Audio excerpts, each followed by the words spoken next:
Hi, NCERT Grade 11 Chapter 2 Structure of Atom உடைய book back question solve பண்ணிட்டு இருக்கோம். Question number 2.25.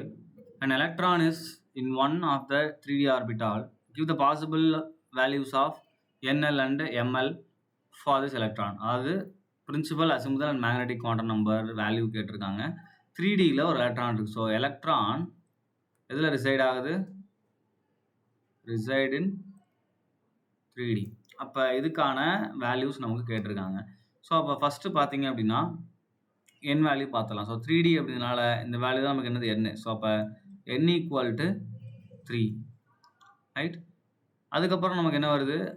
L value வருது. So அப்போ L value நமக்கு என்ன வரும்? இங்கே டி ஆர்பிட்டால் கொடுத்துருக்காங்க. ஸோ நம்ம ஆல்ரெடி போன எக்ஸாம்பிள் எழுதியிருப்போம். அதாவது L value that is equal to 0, 1, 2, 3, 4 etcetera. அப்போ இது நமக்கு என்ன பண்ணுவோம்? 0 for S, 1 for P, 2 for D, 3 for F and 4 for G அப்படின்னு போட்டிருப்போம். இங்கே நமக்கு டி இருக்குது. அப்போ டினா நமக்கு எல் வேல்யூ என்ன வரணும்? 2 வரணும்.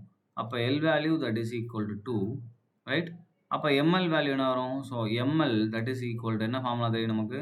-L2 + L. அப்போ -L2 + L என்னென்ன வேல்யூ வரும் நமக்கு? -2, -1, அடுத்து 0, 1, 2 அப்படின்ற 5 வேல்யூஸ் நமக்கு வரும், ரைட்.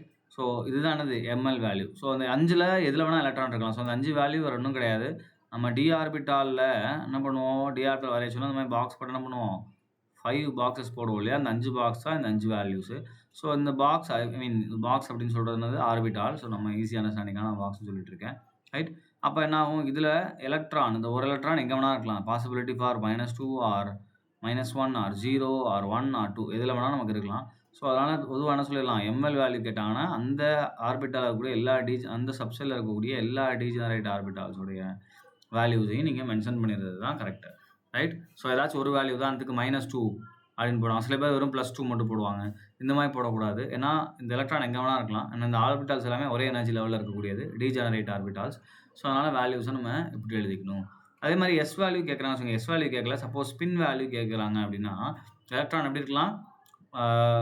கிளாக் வைஸ் ஸ்பின்னிங்கில் தான் நம்ம சொல்லுவோம் +½ அப்படின்னு சொல்லுவோம். ஆன்டி கிளாக் வைஸில் தான் என்ன சொல்லுவோம்? -½ அப்படின்னு சொல்லுவோம். ஸோ இங்கே நமக்கு எலக்ட்ரான் எந்த கிளாக் வைஸில் இருக்கா, ஆன்டி கிளாக் வைஸில் இருக்கான்னு தெரியாது.